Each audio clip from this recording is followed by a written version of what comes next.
Bem-vindo a mais um vídeo.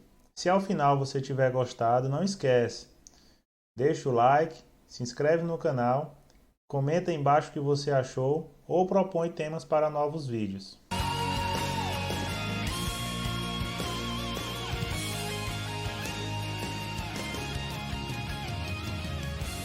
Calculei um pilar, ele deu mais área de aço no pavimento superior, deu mais barras no pavimento superior do que nos pavimentos inferiores ou até mesmo lá na fundação. Por que isso acontece? Tem alguma forma de solucionar? Eu posso alterar alguma coisa na minha estrutura para mudar esse resultado? Ou isso está errado? Bom, então para começar, eu trago para vocês aqui a estrutura, um exemplo de um pilar de canto, é o pilar P1. E nele aqui a gente tem 6 ferros de 16 do nível 4 para o nível 5 e do nível 5 para o último nível, que é o nível 6, e também a cobertura já do prédio, ou seja, o pilar acaba aqui, deu 8 ferros de 16 no armadura longitudinal. Isso pode parecer um pouco incoerente, visto que a gente sabe que a estrutura tem, geralmente, as cargas aumentando de cima para baixo. Isso com relação ao esforço normal, mas a gente tem que pensar também que o pilar ele não é dimensionado apenas ao esforço normal. Então são algumas variáveis importantes no cálculo de pilares que eu vou lembrar agora aqui para vocês. Bom, gente, então relembrando, pilares são estruturas geralmente submetidas à flexão composta, certo? Essa flexão composta pode ser normal, quando você tem momento inicial apenas em uma direção, ou composta oblíqua, quando você tem momentos iniciais nas duas direções, em x e em y. Primeiro, a gente tem que calcular, tem que encontrar uma força adimensional da força normal, que vai ser o NSD sobre ACFCD. Isso daqui, com certeza, vai aumentando à medida que você vai aumentando a quantidade de esforço normal, ou seja, os pilares mais próximos à base da estrutura têm um Ni maior do que os pilares lá na cobertura. Já a força adimensional do momento vai ser o momento de cálculo dividido pela área de concreto FCD vezes H. Mas quem é esse H? Esse H é a direção onde você tem ali o momento atuante no seu pilar. De posse dessas duas incógnitas, você encontra então o ômega. O ômega você vai obter nos ábacos. Nós temos ábacos para flexão composta normal, que são esses que aparecem aqui na tela, onde você vai entrar com Mi, um Mi apenas, e vai encontrar aqui um ômega, certo? Na região comprimida ou na região tracionada, se for no caso um pilar tracionado. Se for um pilar de canto, ou seja, um pilar que sofre de flexão composta oblíqua, você tem diagramas de interação que vão trazer um determinado Ni, e aí em cada quadrante você vai encontrar, de posse do Mi de x e do Mi de y, encontrar lá o ômega, e esse ômega é a taxa de armadura de dimensionamento do pilar, ou seja, a partir do ômega você vai encontrar a área de aço necessária no pilar. Então isso já faz com que a gente entenda um pouquinho do que vem surgir para frente. Mas agora eu vou mostrar no EBERIC novamente os resultados nesse pilar de canto, para a gente começar a pensar um pouquinho a respeito desse assunto. Bom, então eu trago aqui para vocês uma estrutura no EBERIC, um prédio de salas de aula, uma escola, algo do tipo, em que essa viga V1, essa largura aqui tem aproximadamente 6 metros, e aqui nós temos aproximadamente 8 metros. Aqui é um exemplo só para demonstrar essa situação, tá? Então eu poderia ter alterado seção dessas vigas que chegam aqui nesse pilar, do próprio pilar, mas o pilar aqui, ó, ele está com 30 por 45, a viga V1 ela tem 20 por 60 e a viga V8 20 por 70. Aqui eu trago para vocês o diagrama de esforço normal nesse pilar P1. Então vocês veem aqui que o pilar P1 realmente, ó, o esforço normal vem aumentando de acordo com o aumento da carga, que é isso que tende a acontecer na maioria dos nossos projetos, né? Bom, se eu pedir aqui para o programa o diagrama de momento, a gente talvez comece a entender o porquê que isso aí acontece. A gente consegue perceber inicialmente que o momento ocasionado no pavimento de cobertura na direção Y, imaginando aqui o vertical como sendo Y, ele é maior no pavimento de cobertura, ó, em módulo, certo? Do que nos pavimentos inferiores. Ó. Você tem aqui 115, 86, 95. Então, o momento tende a ser menor nos pavimentos inferiores. Isso por conta de todo o arranjo estrutural, tá? Então, aqui o momento é maior geralmente em pilares de cobertura, principalmente porque ele não tem a continuidade do pilar para o pavimento seguinte. Bom, então de posse dessas duas informações, nesse caso, como é um pilar de canto, a gente precisa tanto de um esforço normal como de dois esforços de momento, porque é flexão composta oblíqua. Aqui o arranjo estrutural, diagrama 3D desse meu pórtico aí.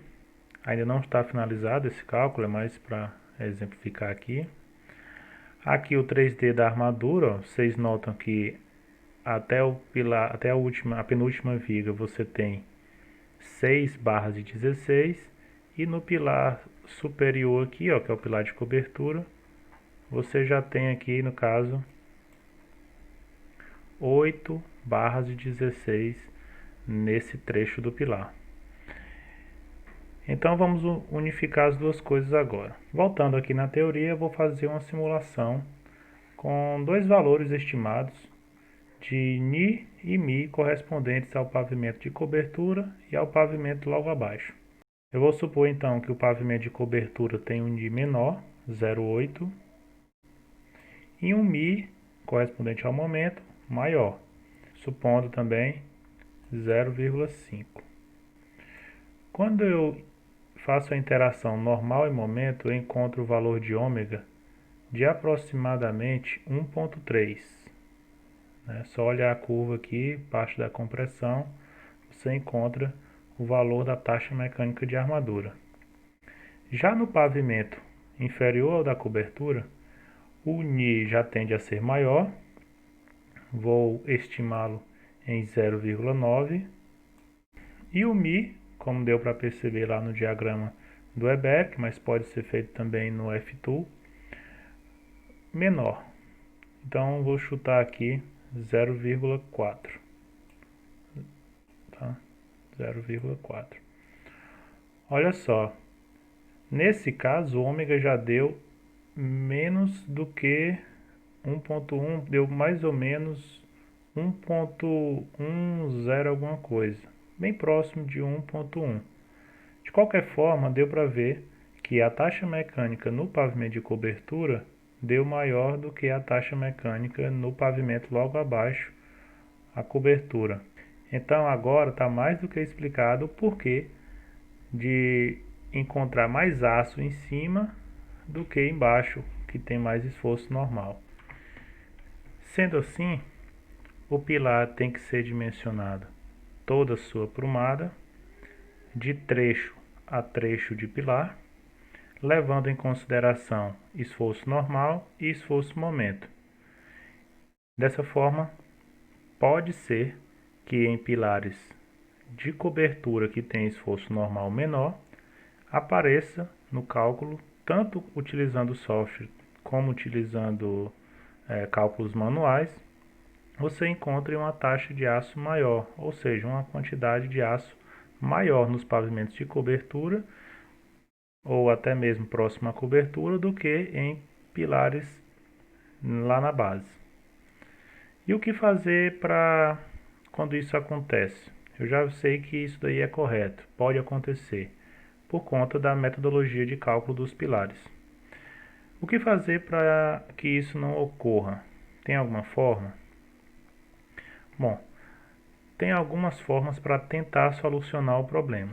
Uma das soluções ou tentativas para solucionar esse problema é você dizer para o software, né, que essa viga V1 ou a viga V8 estão semi-engastadas no pilar P1 e não perfeitamente engastadas, como é o caso que eu estou utilizando aqui.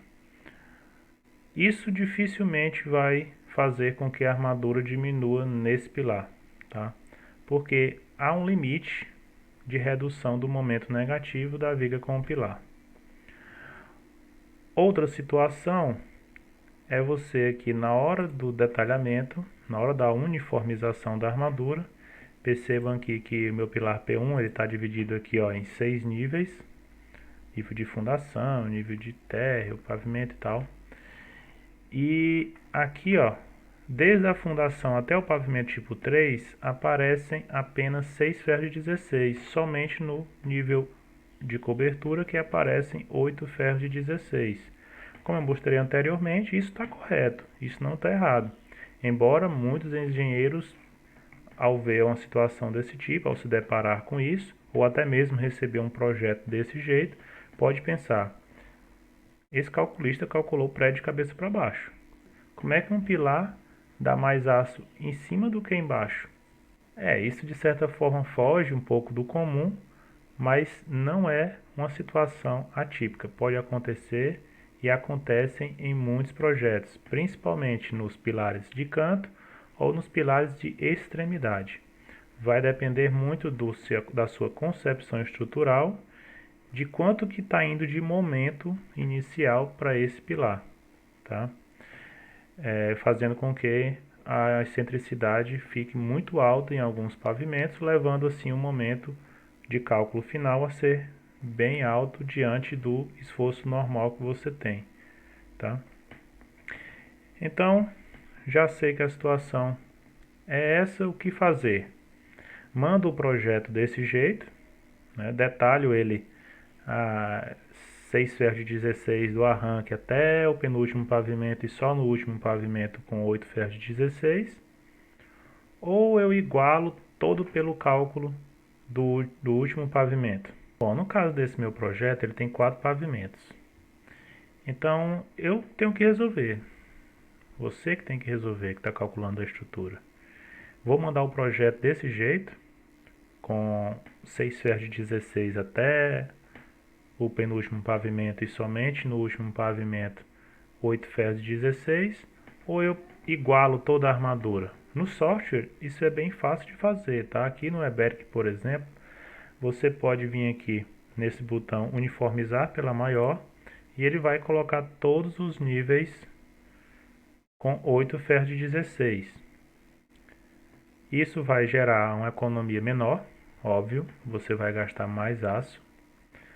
Porém, né, você não vai ouvir de quem está executando ou de quem não sabe ou não viu esse vídeo ainda, né, não sabe por que isso daí acontece. O que eu penso, tá? Se é um sobrado de 2 pavimentos, e isso daí me acontece, eu igualo a armadura do pavimento de cobertura, se deu maior, para os outros pavimentos. Dificilmente eu faço redução ou aumento de armadura em pilares de sobrados. Quando decresce a taxa de aço de baixo para cima, que é o mais comum, o mais natural de acontecer, eu acabo deixando. Mas quando dá mais aço no pavimento de cobertura do que no nível da fundação, em sobrados eu igualo pela maior. Ou seja, eu detalho todo o meu pilar, porque a economia é muito pequena, certo? E, de certa forma, vão diminuir essas críticas ao projeto, mesmo sabendo que está correto. Já num prédio como esse, de 4 pavimentos, eu já considero que essa economia é válida. Ou seja, esse projeto em particular, eu vou finalizá-lo ainda, mas se não tiver outra opção, eu vou mandar mesmo ele detalhado do jeito que estava, sem a uniformização. E aí no software eBERIC, para você desfazer a uniformização, tá? É só vir aqui nesse botãozinho, desfazer uniformização. Então volta para o cálculo inicial. Pavimento de fundação, 6, 6, 6, 6. E só na cobertura, 8 ferros de 16. Uma das soluções que você pode também tentar adotar para resolver esse problema é aumentando a seção do pilar, né? Para que aí ele fique com a armadura mínima, tanto no pavimento de cobertura como nos pavimentos inferiores, mas aí você já vai gastar mais concreto, ou seja, o engenheiro calculista ele fica aí entre dois precipícios, né? O da economia e o da insegurança. A segurança aqui está garantida, tanto com 8 ferros em todos os pavimentos, como com 6 ferros em todos os pavimentos. Até que ponto a economia vem primeiro e até que ponto as críticas ao meu projeto vêm primeiro, né? Então, eu tenho que pensar em tudo isso quando eu estou elaborando um projeto estrutural. Economia, segurança, uniformização é importante também, a otimização. Quanto mais você sai variando a quantidade de ferros, né, nos pilares, por exemplo. Um pavimento do pilar tem 6 ferros, o outro tem 4, o outro tem 4, o outro já tem 6, o outro já tem 8. Isso vai incorrer em possíveis erros na execução. Então tudo isso tem que ser pensado na etapa de projeto. Então é isso. Espero que tenha gostado do conteúdo desse vídeo e até mais.